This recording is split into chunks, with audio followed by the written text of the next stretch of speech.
Today's story is so quietly powerful it lingers long after the last word fades, unfolding beneath golden aspens and the hush of a desert stream. It takes place where two worlds meet, where settlers and the Paiute stand on uncertain ground, and where one woman has built a life around staying unseen. It begins with a single look, small and almost unnoticeable, yet strong enough to crack walls that took 31 years to build. Before we kick off this adventure, don't forget to hit like on the video and let us know in the comments where you're watching from. Alara Whitlock had grown up on warnings. Her mother, Elara Whitlock, had spent 18 hard years teaching her that a man's promise could turn to dust before the echo of it faded. Elara had seen it all. The suitor who swore forever, then vanished by spring. The employer who offered protection with strings tied tight as a noose. The neighbor whose helping hand always lingered where it had no business being. Alara learned early that charm was often a mask and kindness a bargain. By the time she reached womanhood, she could spot deceit the way a rancher spots a storm rolling in across open plains. A twitch of the jaw, a shift in the eyes, a hesitation half a second too long. That sharpened instinct carried her through years teaching at a girls' academy back in St. Louis, through the cholera epidemic of 1868 that stole both Lenore and Gideon Whitlock from her, and through the long, bone-rattling journey west into Nevada territory, where her uncle, Abner Whitlock, had promised her steady work at his trading post. She trusted no one, expected nothing. She had made peace with a life stripped of romance, of reckless longing, of all the bright, foolish things that ruined women. At 31, she considered herself safely overlooked, and she preferred it that way. Abner's trading post stood on the ragged edge of Paiute territory, a wide sprawl of timber buildings serving as supply store, stage stop, and uneasy bridge between white settlers pushing west and the native tribes losing land inch by bloody inch. Abner had ridden west 30 years earlier and never once looked back. Gruff, sharp-eyed, stubborn as desert stone, he had carved out a rare reputation. Fair dealer, straight talker, a man who bothered to learn tribal tongues and honor his word. In a territory where honesty dried up faster than a creek in July, that mattered. The Paiute traded with him because he didn't cheat. Settlers came because his prices were square and his goods held up. And Alara came because she had nowhere else left to stand. She had been there 3 months when Takoda rode in with the autumn trading party. She learned later he was Northern Paiute, a leader among his people. But he wore authority the way some men wore a well-broken saddle. Natural, unforced, without show. He looked to be around 35. Lean muscle moved beneath his buckskin shirt. His features were strong, striking in a way that defied the narrow standards Alara had been raised on. His hair fell long and black past his shoulders. His eyes were the color of dark honey, steady, warm, and sharp enough to miss nothing. He stepped inside with 2 men at his back, spoke briefly with Abner in Paiute. Then his gaze crossed the crowded room and found her. Something inside Alara shifted, quiet but undeniable. A place in her chest tightened, then loosened in a way she neither recognized nor trusted. For the first 3 days of his stay, she avoided him with expert precision. Years of deflecting unwanted attention had made her skillful. If he entered the store, she found reason to check inventory in the storeroom. If he lingered near the counter, she suddenly needed to tally ledgers in the far office. She reshaped her hours around his movements like a shadow dodging light. It was exhausting and useless. On the 4th day, Abner handed her a message and told her to deliver it to the Paiute camp. No excuses left, no corners to disappear into. She barely reached the edge of their encampment before Takoda was there. He moved toward her as if he'd stepped straight out of the autumn wind. Sudden, solid, unavoidable. those dark honey eyes fixed on her again with that same steady intensity. "You've been avoiding me," he said. His English was smooth, touched only lightly by an accent, like river water sliding over stone. "I've watched you arrange your days so we don't cross paths. You're good at it, but you won't manage it forever." Heat rushed into her cheeks, half indignation, half something far more dangerous. "I have not been avoiding you." The lie tasted thin. He knew it. She saw it in the faint curve of his mouth. "You are not skilled at lying," he replied calmly. "Your eyes shift left. Your chin lifts. You look like you're trying to convince yourself." He stepped closer. Close enough that she caught the scent of sage and wood smoke clinging to him. And something else beneath it. Something warm and distinctly his. Her pulse betrayed her. "Why do you avoid me, Alara Whitlock?" he asked quietly. "What have I done to earn your fear?" "I'm not afraid of you." That part, at least, was true. She didn't fear him the way newspapers warned white women to fear native men. She didn't imagine violence. What frightened her was the hum beneath her skin when he looked at her. The way her body answered something before her mind could forbid it. The tremor that threatened to shake loose every wall she had built over 31 careful years. "Then why?" he pressed, not harsh, curious, earnest. "I asked your uncle about you," he continued. "He says you're sharp-minded, capable, trustworthy. He says you treat my people the same as you treat settlers. That is rare among yours and respected among mine." His gaze searched her face. "I find myself wanting to know you. Yet each time I step near, you vanish like smoke on the wind." She didn't know how to answer that. The truth was tangled. Instinct and fear knotted tight with something she refused to name. She could not tell him that his presence unsettled her because it stirred things she had sworn never to feel. That when he watched her, her skin prickled and her thoughts scattered like quail flushed from brush. She had spent her life building walls against that kind of vulnerability, and he threatened to undo them simply by standing there. "I'm not used to attention," she said finally, offering the safest fragment of truth she could manage. "I've made a life of being unnoticed. Being seen makes me uneasy." He studied her a long moment. "You are not unnoticed," Takoda said at last. "You move as if you wish to disappear. But you carry yourself like someone who knows her worth, even if she hides it.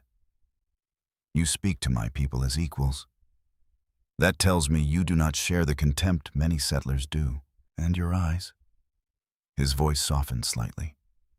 "Your eyes see more than they reveal." A slow smile touched his mouth, transforming his face. "You are remarkable, Alara Whitlock. You've only convinced yourself otherwise, and I want to know why." She should have turned away, should have delivered Abner's message and walked back to the safety of timber walls and ledger books. Instead, she heard herself say, "You ask too many questions." His smile widened. "I've been told that. I've never found a cure for it." He gestured toward the camp behind him, smoke curling from cook fires into the pale sky. "Walk with me. I'd like to show you something. I promise to keep my questions to 5, maybe 6. Certainly no more than 10.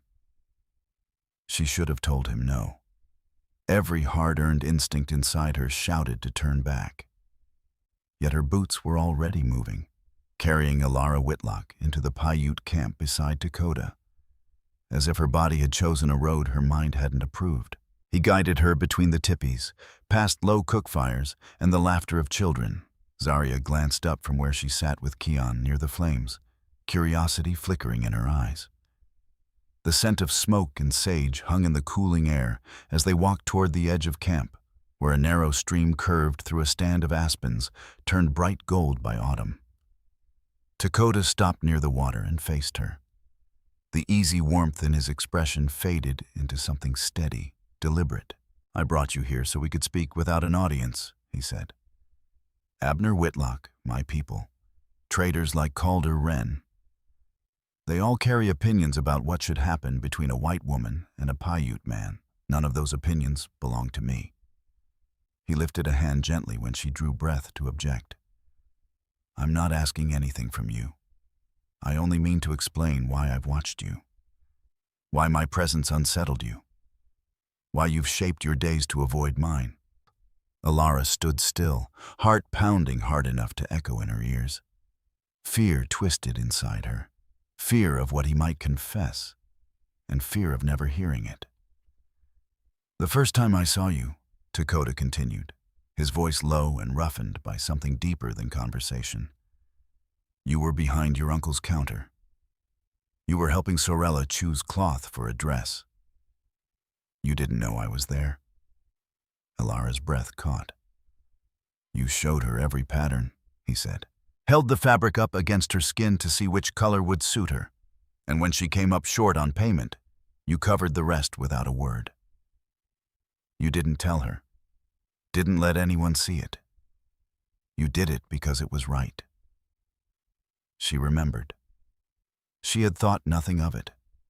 Just a woman who wanted something small and beautiful. "I have lived 35 winters," Takoda said quietly. "I have known women from my tribe and beyond. I have been offered marriages that would strengthen alliances, women who sought the security of a leader's lodge. I have never—" His jaw tightened, and she saw the struggle there. "I have never felt what I felt watching you.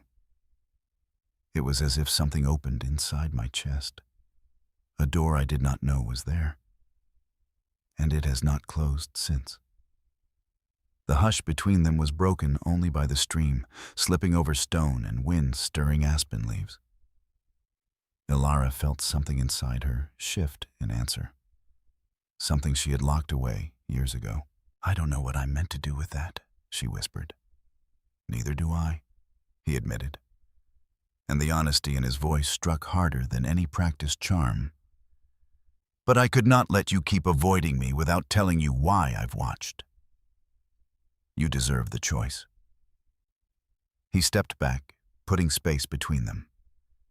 The absence of his warmth felt like a sudden chill. "If you want me to leave you be, I will," he said. "If you wish to remain unseen, I will respect that. But you must know this. When I look at you, Alara Whitlock, I do not see someone invisible. I see the most visible woman I have ever known."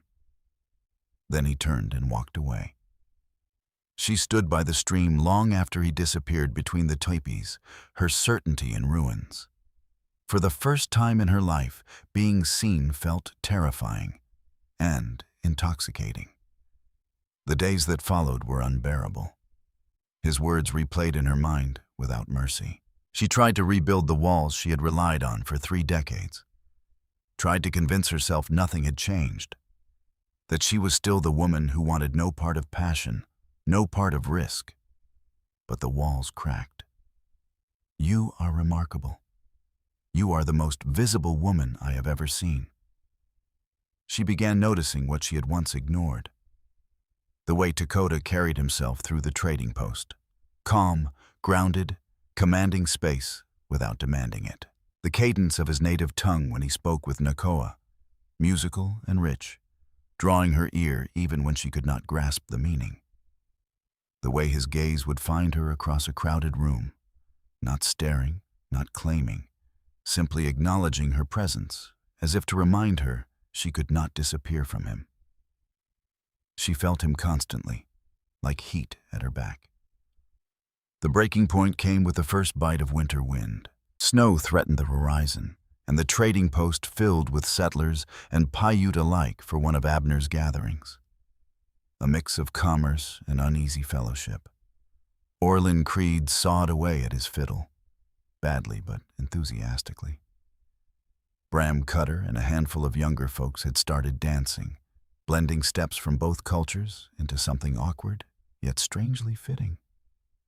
Elara stood near the wall, arms crossed tight across her chest. She had never danced. Dancing meant being visible. It meant hands on her waist, eyes on her body. It meant surrendering the careful distance she kept from the world. She felt Takoda approach before she saw him. That subtle awareness sliding up her spine. He stopped beside her, close enough to feel, but not touch. For a long moment, they watched the dancers in silence. "You should dance," he said at last. "I don't dance," she answered automatically. "You don't allow yourself much that might bring you joy," he replied, not unkindly. "You don't dance, you don't sing, you don't let yourself be known. You've built your life around what you deny yourself." She flinched as though struck. He turned to her fully, his honey-dark eyes soft but unwavering. "What are you afraid of, Elara? What do you think will happen if you let yourself feel?" She could not answer. The truth was too large.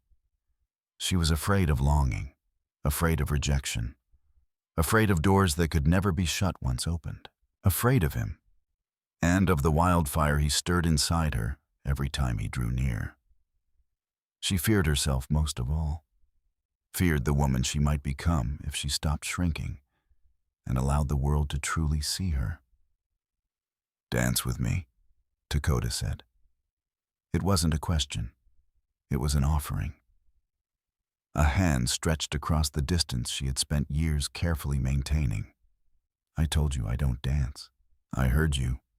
He stepped fully in front of her, and suddenly the room seemed smaller, the scrape of Orlin Creed's fiddle fading into the background.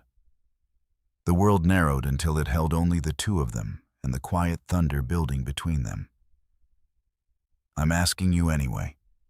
One dance, one song, one moment where you stand in your own skin and don't try to disappear. With me." He extended his hand, palm up, steady and patient. "I won't force you. I never would. But I am asking, Elara. Dance with me." She studied his hand, then his face. The hope there. The hunger he tried to keep bridled. The patience that cost him something. She thought of every reason to refuse, every wall she had stacked stone by stone, every year she had survived by staying small and unnoticed. Then she thought of the door in her chest that had been cracked open since the day he spoke by the stream, of the way his eyes made her feel solid, real. She placed her hand in his. The touch hit like lightning. A current surged up her arm and settled low in her chest. His fingers closed around hers, firm, warm, and he drew her into the swirl of dancers. There was no hiding there, no quiet corner to retreat to, only movement, breath, heat. His hand slid to her waist, fingers splaying with a weight that stole the air from her lungs. They moved without pattern, without rule, finding their own rhythm. His body guided hers, strong and certain. She felt every point of contact, the heat of his palm, the solid press of his thigh, the steady pull of his arm, leading her through the steps. For the first time in her life, she was fully inside her own body. Not watching from a distance, not braced for retreat. She felt everything. And instead of fear, there was release. One song ended, another began. They didn't break apart. The room dissolved around them, the other dancers blurred. Time bent and loosened its grip. She lifted her gaze and found her reflection in his eyes, desire, restrained but burning. She saw how tightly he held himself back. "I am trying to be a gentleman," Takoda said, his voice roughened, jaw tight. "I am trying to respect what you've built, to take only what you freely give." His fingers tightened at her waist, betraying every careful word. "But you are making that very hard." Her eyes dropped to his hand where it gripped her. It spoke more honestly than his mouth ever could. She should have stepped away, thanked him for the dance, return to safety. But that door inside her was wide open now. "Your hand," she said quietly, the music barely masking her voice. "Your hand says something different." He stilled mid-step. His eyes darkened, something primal flashing through them. "My hand tells the truth I am trying not to," he admitted, voice low. "It wants what my honor refuses to ask for." His grip deepened, almost bruising, drawing her closer until there was scarcely a breath between them. "I have given you time. I have tried to be patient, tried to be worthy of you. But when you are this close, when I can feel your pulse and see that look in your eyes..." He broke off, breath uneven. "What if I don't want a gentleman?" she whispered. The words shocked even her. His gaze flared. His hold on her waist changed, no longer careful, but possessive, demanding, exactly the kind of force she had spent a lifetime guarding against. Yet she felt no fear, only heat, only life racing through her veins. "Do not speak lightly," he warned, barely controlled. "Do not offer what you cannot stand behind. I have restrained myself because I believed you needed that restraint." He pulled her flush against him, every hard line of his body unmistakable. "But if you tell me otherwise, I will not hold back, and I do not know where that will lead." She should have retreated. Instead, she leaned closer.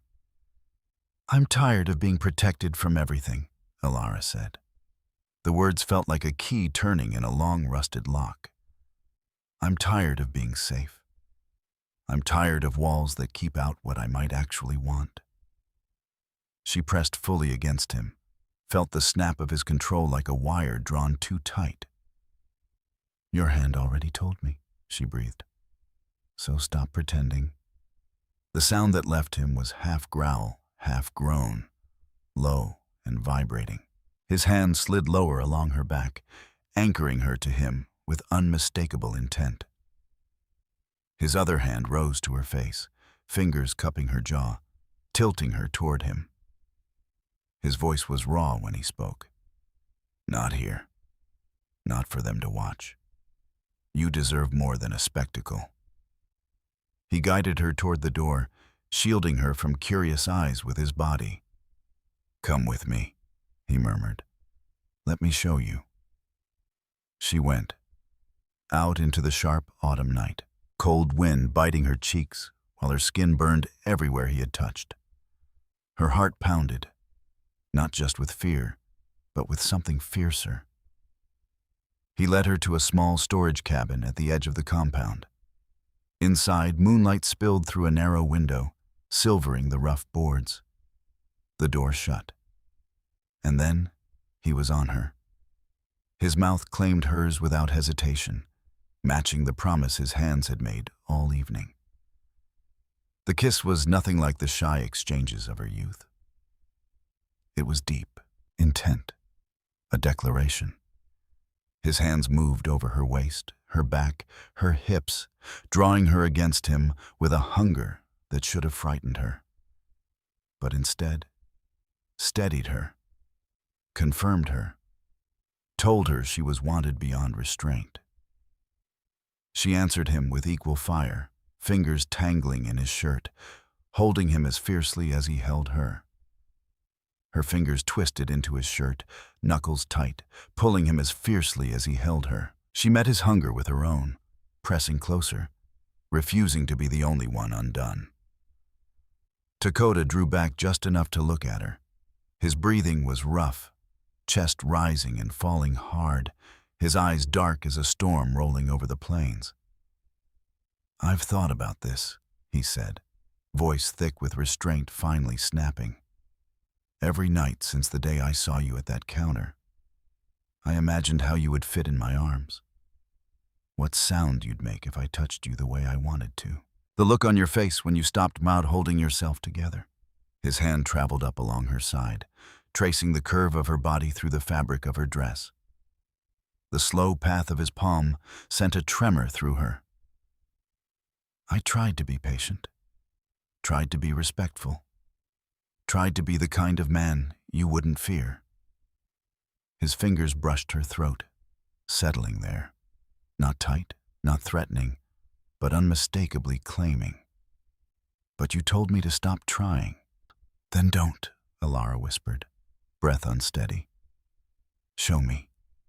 And he did. He undressed her with deliberate hands, not rushed, but not gentle either, like a man who had waited too long and was done pretending otherwise. Each touch was certain. Each movement carried the weight of weeks of restraint breaking free.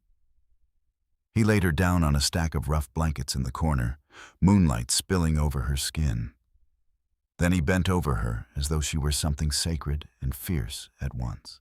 His mouth traced slow, reverent paths that left her breathless.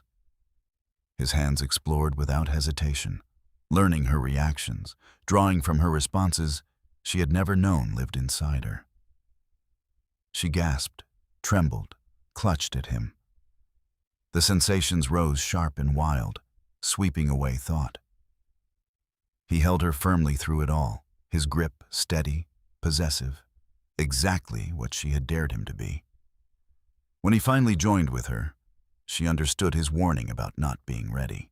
The feeling was overwhelming, intense and consuming, as if the last of her defenses were being stripped away. It demanded that she stay present, that she feel everything, that she allow him to see her completely. He moved with the same focused intensity he carried in all things, not careless, not soft, attentive to every breath she drew, every shift of her body, adjusting until he found the rhythm that unraveled her completely. I want to see you, Takoda said, the words echoing what he had confessed by the stream. I want to see you when you let go. I want to watch every wall fall.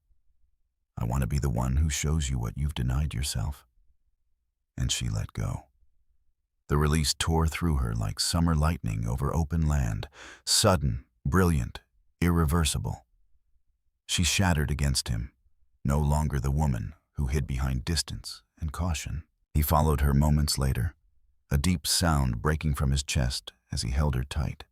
They lay tangled together afterward, breathing hard, the chill of the cabin forgotten in the heat they had made.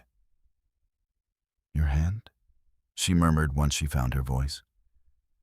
Your hand was honest. He laughed softly, low and satisfied. My hand has wanted you since the first moment I saw you. My mouth was simply trying to behave. He pulled her against his chest, arms circling her with the same strong hold that had undone her on the dance floor. I told you I was trying to be a gentleman. I never claimed I was succeeding. They stayed that way until the cold crept back in and forced them to move. He helped her dress, hands lingering in quiet promise. He kissed her slow and deep before opening the door and guiding her back into the dark. The trading post had fallen silent. Lanterns dimmed, guests scattered to their beds. They walked through the night side by side, his hand firm at the small of her back, no longer hiding what it meant. At the edge of the Paiute camp, he stopped. Stay with me, Takoda said. Not tonight. There would be talk we aren't ready for. But stay. Choose me. Let me spend my life proving what my hands have tried to tell you. She looked at him, the man who had seen her when she had tried to vanish, the man who had wanted her when she believed herself unworthy of wanting. She thought of the life she had built out of absence, of doors locked tight, of the strange, terrifying freedom of opening one. Yes, she said, I will stay. I choose you. The months that followed taught her what it meant to be wanted without apology. Takoda never softened his touch. His hand at her waist, her fingers, the small of her back. Constant reminders that she was seen, claimed, cherished. Time did not dull that intensity. They married in spring honoring both traditions. Elara wore a white cotton dress she had sewn herself, embroidered with patterns he had shown her. Takoda stood proud in the clothing of his people, his gaze never leaving her face. And that night, when they were alone, his hands were no gentler than before. She understood then she had never wanted gentle. She had wanted certainty, fire, a hold that promised never to let go. Years passed, seasons turned. What began with a single confession deepened into something unshakable. "You are the most visible woman I have ever seen." The words became the foundation of their life together. She was no longer invisible, not with his hand steady at her waist, not with his eyes tracking her across rooms, not with the quiet claim in the way he touched her, telling the world she was chosen. On the last night of her life, they lay side by side in the bed they had shared for 40 years. His hand rested at her waist, still, firm, familiar, unchanged by time. She turned her head to him, voice thin with age, but warm with memory. "You never did manage to be a gentleman." He laughed, that same low sound she had loved since youth. "I tried," he said. "That first night, I tried harder than I ever had. But you made it impossible." His grip tightened reflexively. "You looked at me the way you did, and my hands refused to behave." She smiled faintly, breath growing slower. "I'm glad they didn't. I spent 31 years building walls. You tore them down with nothing but your hands. I didn't know I needed to be held that way until you showed me." He leaned down and kissed her brow, her cheek, her lips, familiar as breathing. "You deserve to be held," he whispered. "You deserve to be wanted." Against her lips. "You deserve to be held tight," Takoda murmured. "You deserve to be claimed, to be shown without doubt how deeply you were wanted. I was only the man lucky enough to prove it." She left this world with his hand firm at her waist, just as it had rested there every night for 40 years. His body curved around hers, sheltering her even as her breath faded. He did not loosen his hold when the final stillness came.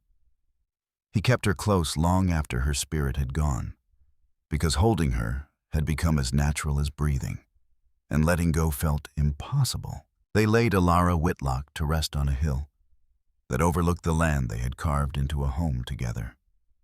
The aspens there burned gold each autumn, and the same narrow stream that once heard his confession ran steady below. It was a place of wind and light, of memory stitched into the soil. Takoda came every day. He would stand by her grave with empty hands that still remembered the shape of her waist. Sometimes he would kneel. Sometimes he would simply sit in silence, fingers curling and uncurling against his thighs, as though reaching for something that was no longer there. When his time finally arrived, it came quietly. One evening he walked to her grave as he always had. He lay down beside the stone that bore her name and folded his hands across his chest. By morning, they found him there, face calm, spirit gone, as if he had simply followed the path his hands had always known. They buried him beside her. The aspens grew taller over the years, their branches stretching and weaving together above the two graves, like arms refusing to release what they had once claimed. The stream kept singing its old song, steady and unchanged. And sometimes, when the wind moves through those trees and the leaves whisper against one another, travelers passing through swear they feel something in that place, a warmth, a presence, as if invisible hands still rest at a waist long turned to dust, steady, certain, unyielding. They say it feels like a man who once tried to be a gentleman and failed in the finest way possible. Finally, let me send my deep thanks to you. Thank you for listening and for allowing this story to speak to your heart. The Wild West still holds countless truths, Some painful, some tender, all worth remembering. Stay with us, subscribe, comment, and invite others to discover these untamed stories. From our hearts to yours. Thank you for being part of this journey. Aviso legal, barra disclaimer. Each story shared here is produced for storytelling enjoyment. Certain scenes may include fictional or dramatized elements inspired by historical circumstances. Although AI tools assist us in visuals, narration, and script development, the emotional tone, editing, and quality control are conducted by people to ensure meaningful experiences. We fully uphold YouTube's policies, using no deceptive recreations or impersonations of real individuals. All creative resources are properly licensed. Unauthorized copying, re-uploading, or remixing is not permitted. Thank you for supporting the effort behind every episode we create.